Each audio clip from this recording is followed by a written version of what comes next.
Hey lovelies, welcome back to my channel. If you're new here, welcome to my channel. My name is Verdie.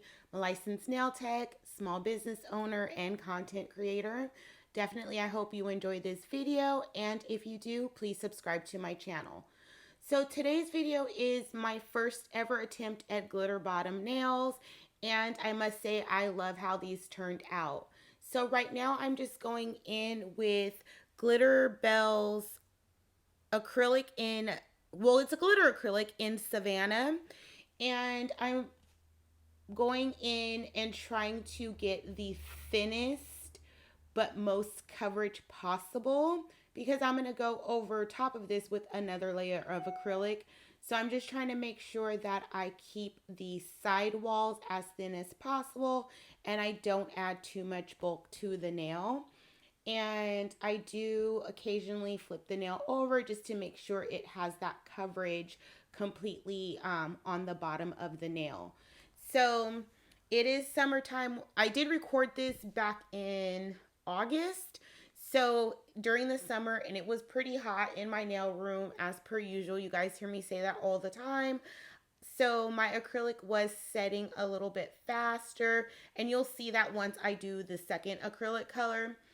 So I did end up, with the glitter, I did end up keeping the sidewalls pretty thin, but when I went in with that second color, the nails turned out a little thick, but I was able to file them and I still like how they turned out, although they were a little bit thick. But essentially with this, I just bring the acrylic down and then just look at it from different angles and make sure that the sidewalls are as thin as possible. And I keep saying that because you're going to put glitter on, you're going to put acrylic on top of this glitter. So if you start off with a thick layer, then you're just going to end up, shaping it's going to be very, very challenging. So that's what I'm doing here. And the next step I'm going to do is, because I'm going on top of this with the white acrylic, I don't want the glitter to show through on top. So I'm going to go in with some white gel polish and I'm just going to do one layer. It's kind of a thick layer and I'm going to cure that in the lamp for 60 seconds. And again, the reason being is if I was doing a darker color, I probably wouldn't go in with this step, but because the acrylic I'm using is white, I want to make sure that the glitter only shows on the bottom. So paint on your layer. If you want to do 2 layers, that's fine. Just try and maintain the integrity of the side walls still being thin, and make sure that you fully cure your gel polish as you normally would, which typically is for 60 seconds. So after I have cured that, I'm just going to go in with my white acrylic powder. And I didn't include all the nails on this just for the simple fact that I'm only going in with one color.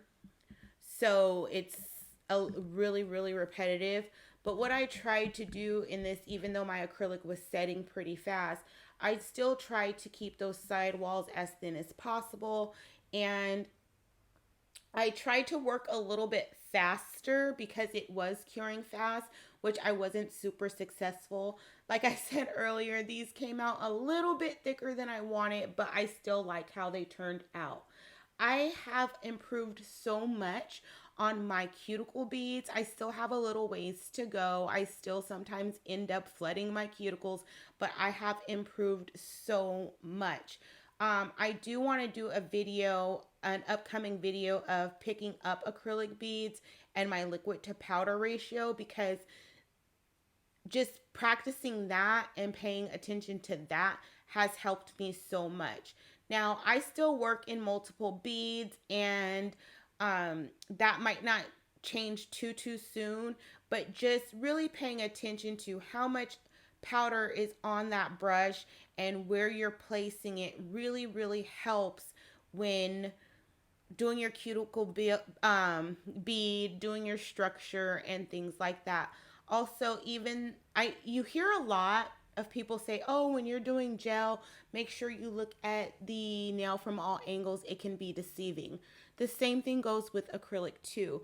make sure you're looking at that nail from different angles. And if there's any dips in there, go ahead and add more acrylic and blend it out. And if you are, say, making a nail that's a little bit too thick, that can be fixed with filing. However, you do want to avoid making thick nails unless that's your client's style or your style. But hey, one thing at a time. My cuticle area has gotten better, so I'm just gonna focus on that victory. And I've also gotten better of maintaining the integrity of the shape of the nail. So those two things actually I've improved on. So I'm just gonna go with those victories and work on the rest later. So I didn't do a base coat or anything over the gel polish. I'm just literally putting this acrylic right on top of the gel polish. And yeah, I'm just putting it right on top of the gel polish, and it's been fully cured, so I'm not worried about that. And again, I didn't show all the nails because it is just one color. So I have been MIA again. It's just a lot going on. But for the month of October, I have challenged myself to do 31 days of content. And basically, that's just to get me back in the habit of recording, of editing, of posting, and also just to, get my engagement up. I'm not abandoning my YouTube channel. I'm just learning how to balance everything that's going on with me personally, and keeping that motivation and still achieving something that was a hobby, but now it's kind of turning more into a business, and just maintaining that balance of doing what I really, really love to do, as it grows into a business, and still being happy doing it. So that can be a conversation for a later day. I do have a Patreon that I do want to open up more on. I haven't really uploaded on that yet, but that's another idea that I'm kind of like, okay, do I really want to do this? But essentially, my main focus is my YouTube channel and my small business, lovedbyverdie.com, where you can get your oils and nail art essentials. But so I'm doing the 31 days of content. So I hope you guys engage. I hope you guys enjoy it. If you have video ideas, because I haven't recorded all 31 days yet, if you have video ideas or things you want to see or things that you want to learn, if I'm knowledgeable, I can, do a video. Just drop that in the comments below and let me know. If it's something that I can do, I definitely will do it for you. So you can see on this nail that, and even the other nail, the thickness of them, but I was able to file them, and this is how they looked after I have shaped and filed them. They're still a little thick, but I still love how they turned out. So now I'm just going in with some rhinestones. And for me, typically, I don't like rhinestones on my nails. For my personal nails, I am pretty plain. Um, so you will be seeing most of the videos with my practice hand. I am looking for hand models in my area. If you are on my Instagram or my Facebook, then you did see that post. I'm still looking for hand models. If you are in the Bay Area, looking to do a set every couple weeks where I do have creative control. I will work with you on the length depending on, where you work or what type of job you do. But for the most part, I do have creative control of the design. So if you're in the Bay Area, definitely go to my Instagram, check out that post, and then either send an email to my business account or actually, no, just send an email to my business account if you're interested in that. Also, if you're in the Bay Area, check out my website for mobile tech services. Yeah, that's it. So I'm just going in with the rhinestones here, and there's really nothing to it. I just want to make sure the design is straight, and I do want to make sure that the rhinestone glue that I'm using doesn't leave. It's kind of hard to explain when you put rhinestones in and the glue around it looks a little bulky. So what I did was I went in with my striper brush and just kind of blended that out into the nail. And just to make sure it wasn't like just this bulk of glue, I wanted it to look a little more polished. I guess that would be the right word. So that's why I'm going in with the striper brush there, and then just making sure before I put those in the lamp that they are straight. And I ended up curing this. I think I cured it for 2 minutes just to be sure, because the gel's literally like underneath the rhinestone. So I wanted to make sure it was fully cured. And then after that, I'm just gonna go in and top coat everything. And when you're top coating around rhinestones, you just want to be careful not to get the top coat on the rhinestones, depending on what type of rhinestones you're using. So if you're using like those gold beads or something that's going to fade when you wash your hands, I do suggest top coating it, but I don't suggest top coating over your rhinestones. So I'm just going in now, just taking my time and just making sure I have the cleanest application possible. All of the products that I'm using for this video, I know I didn't mention them all in the video, but what I typically do, like 98% of the time, is I just leave a list of everything in the description box, and I'll leave the link to it, or either the link to it or just what it is. And typically, if I have a discount code for that company, I'll leave that information in the description box below as well, so you can save some money. So I know this is like kind of boring to watch, but this is literally the process of when you're trying to make sure that you have the neatest application. Like, it can be tedious. So I didn't really speed this video up more than 2 times because I wanted to show the care that you have to take and how you have to take your time when you're doing certain things with your nails. And I know that a lot of us are concerned with speed. Oh, I have to get this set done in an hour. Sometimes that's just not possible, especially with more intricate designs. And if you really want like a clean, polished look, sometimes it's going to take a little bit more time than an hour. And I'm fine with that. This whole set did take me about 3 hours, and I'm fine with it because I did 2 different acrylics and a gel polish and rhinestones. And I did have to do a lot of shaping because of the thickness of the nails from my application. So I don't think it's really important to be super concerned with speed when you're doing your own nails, or if you're taking clients. My goal is not to work at a salon / chop shop, so I don't have to rush people out in 45 minutes. So basically, if I'm doing nails, it's going to be either my mobile services, and up front you're going to know, hey, this set can take about 2 to 3 hours. Like, do you have the time for it? So the clients that I'm looking for are people that are going to be able to spend that couple hours to get a really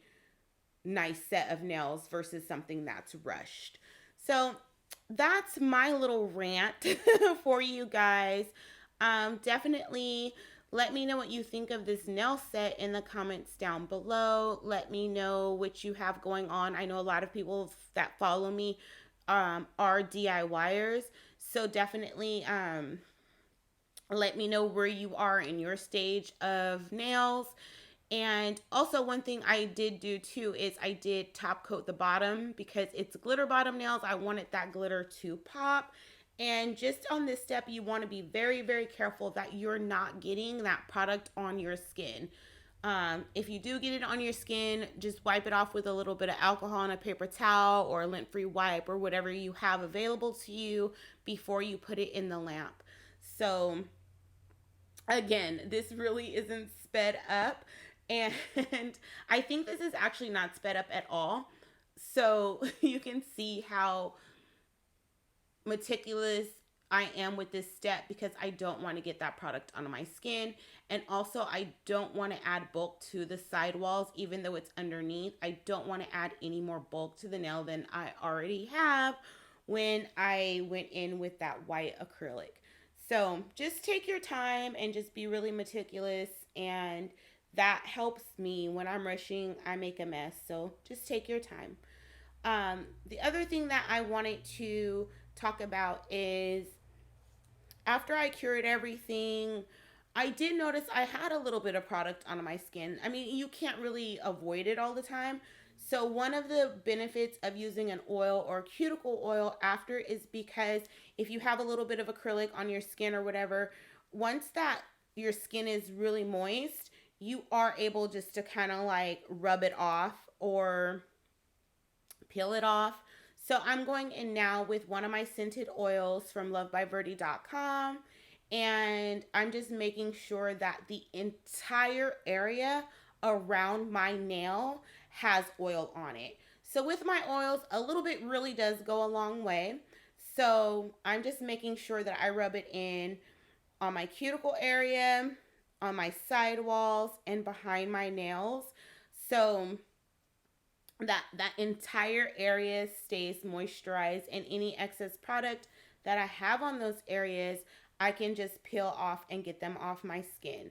But obviously you want to try to avoid that.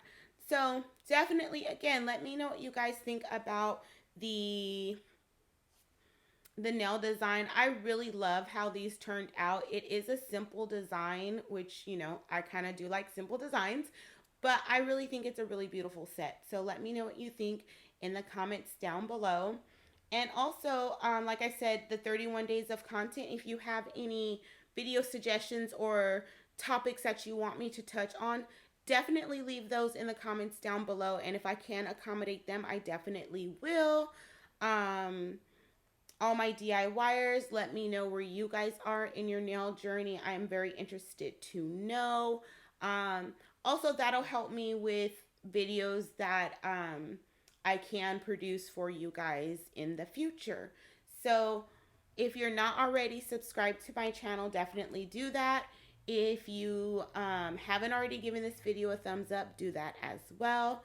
Check my description box for discount codes, things like that, my Amazon storefront. If you're looking for a very good oil, check out my website. And I will see everybody again soon for another video. Thank you so much for spending your time with me.